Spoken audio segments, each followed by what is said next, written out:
The year is ending and it's time to think about what's next. If you want a calm way to begin the new year with more clarity and less pressure, this video is for you. It's a moment to slow down and to look back at what actually mattered to you and gently prepare you for the year ahead. Let's reflect on 2025 and step into the new year with clarity and intention. This video is going to be all about prepping for 2026. And if you're new here, hi, my name is Laura and I'm making like self-growth videos and I love to do those like planning videos for the next year.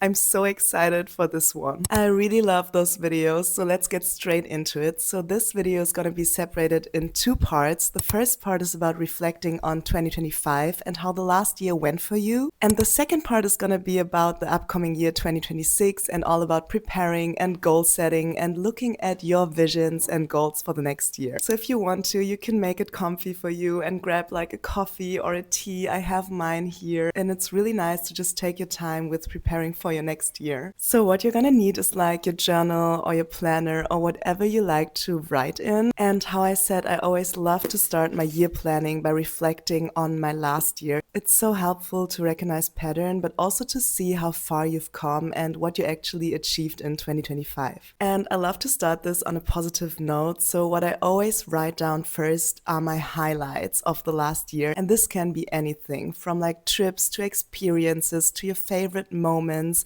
And you just really write down anything that comes to your mind that made you happy or that was like a highlight for you of the last year. And it also really maps out all the things you did and all the things that you are grateful for. And if you need a little bit of guidance for those highlights, you can ask yourself those questions. What were my favorite moments of this year? What am I most grateful for? And when did I feel most alive? I really love to include this last question because this part is not about productivity or success. It's really about when you felt most alive and when you felt most like yourself and the moments that just made you spark. And the next part is just as important. It's to ask yourself what didn't work for you and things that you want to leave in 2025. It's about being really honest with yourself because it's good to see what doesn't serve you to move into 2026 with more clarity. So what you can ask yourself here are the questions: what drained my energy?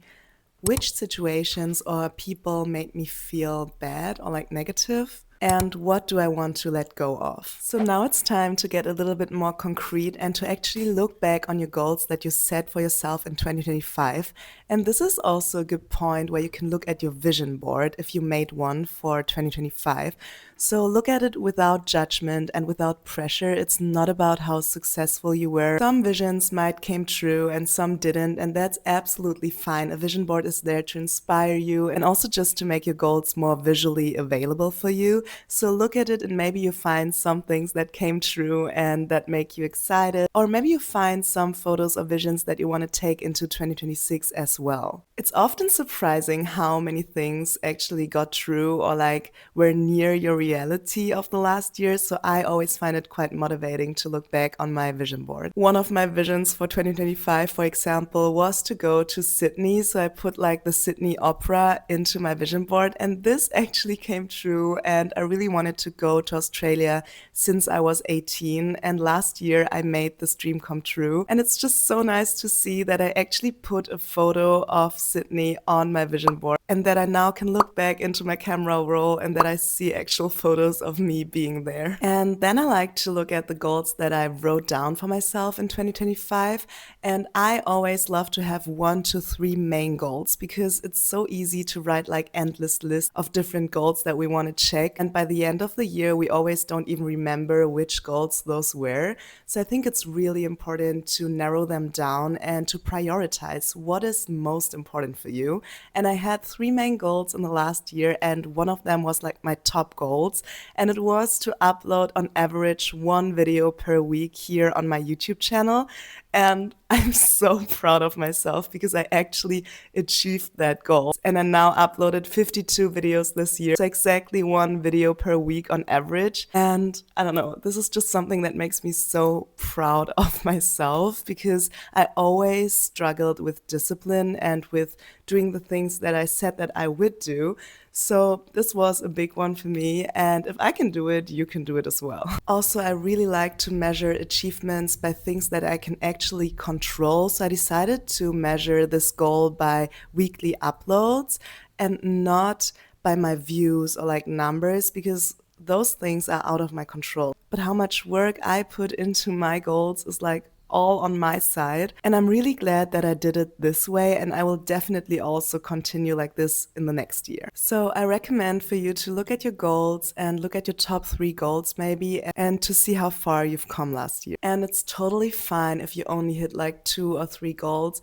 Any tiny step is one step forward, and you can be proud of you that you even set this time apart to think about yourself and your future and the things you want to achieve. This is already the proof that you are caring about yourself and that you're loving yourself that much that you are willing to do all those things. So moving on, another journal prompt that I love to do by the end of the year is the Wheel of Life. This is a technique where you can see how satisfied you are with each area of your life. So I normally love to do my reflections and my goal settings into my journal, but the Wheel of Life I usually do in my planner, and I split my Wheel of Life into 8 different categories, from hobbies and creativity to personal growth and spirituality to finance, health, friends, family, career, and love. But you can really choose the areas that are most important for you. And I love to draw 2 of those wheels next to each other. So I did it last year at the end of 2024, and I can exactly see how satisfied I was with those different areas in my life.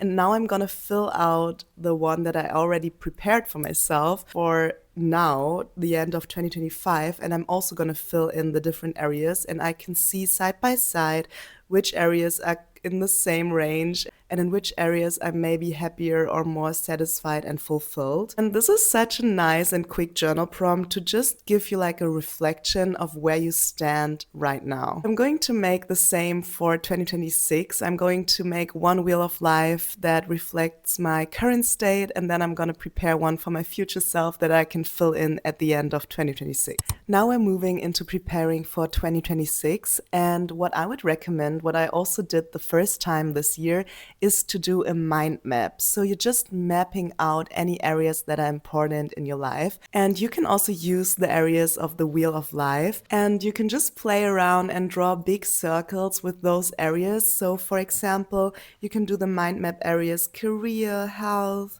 family, travel experiences, and then you're just gonna write anything that comes to your mind in that area as a goal. So for example, if you have a travel destination in your head that you want to go to in 2026, just write it down there and just let it flow and play with it. You can write down big goals, small goals, whatever it is.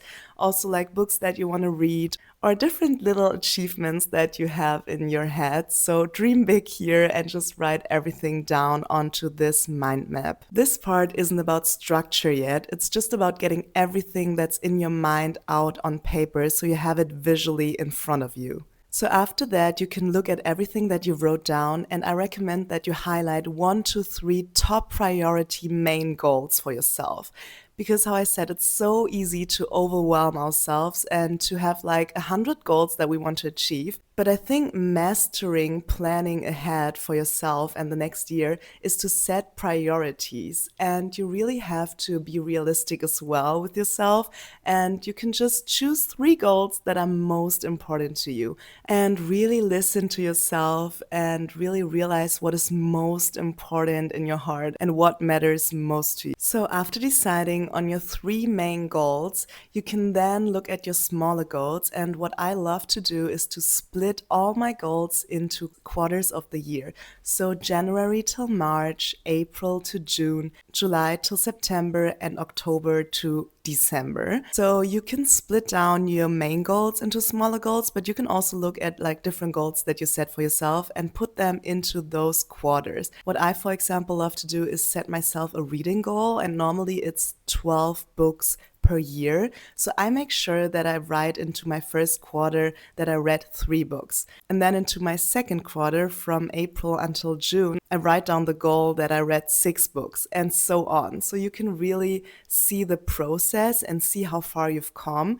And also if I have something that I know that I will only do in like the second half of my year, I can then put in that goal there already. And if you use a physical planner, I highly recommend that you go a step further and write down those goals already now into your journal, because it's so easy to forget all those goals. But if you see them when you reach April or when you reach September and you look into your planner and you see, oh, by now I wanted to have read like 7 books, then it's so motivating to actually continue with this goal and to not get it out of sight. So yeah, if you can, already write those goals physically down into your planner. I also love to do a mid-year check-in, and this is also something that you shouldn't forget to stay on track with your visions and goals. So for me, writing all my goals down and planning them all out into my calendar is really like the core part of my whole planning thing. And after writing all your goals down and having them visually in your planner,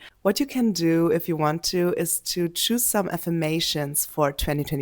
I love to write down my affirmations on a separate blank page that I can take with me anywhere. For example, if I'm traveling, and I really choose around, I think like 6 to 8 affirmations for myself that I write down and that I can read out aloud every morning. So honestly, I also don't do them every day, but on some days I really feel like I need this positive kickstart to my day. So on those days, I take out my affirmations that I wrote down and I read them aloud to myself, and I can really feel the difference. Like there were phases in my life where I did this regularly and I felt so much happier. It really helps. So what I would recommend is to write them in present tense so that you can really feel them when you're reading them out.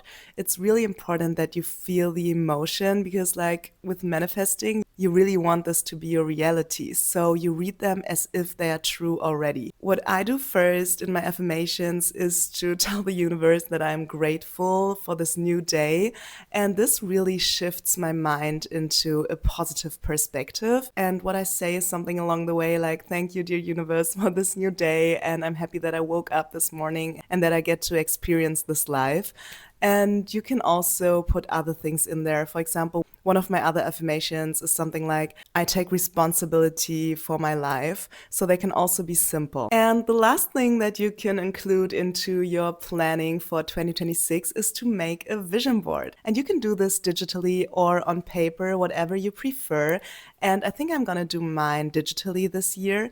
And you can go on Pinterest or other websites that you like. Okay, you can also use like physical magazines and just play around with different images that spark joy in you and that align with your vision for yourself. And I also like to go along different areas. So for example, fashion, I think it's very fun to do like a part for fashion into your vision board. And I just choose images that I find aesthetically pleasing. But you can also do like activities that you want to include into your next year, games you want to play, also like places that you want to go and like things you want to see. You can also include like health or like foods. So there are really no limits. And then you have like this beautiful vision board at the end that you can look back onto and that always reminds you on where you want to go. If you enjoyed this video, feel free to subscribe, because I'm really trying to build my YouTube channel and this is one of my main goals for the next year. So I'm happy about any support. I wish you all the best and hope to see you really soon.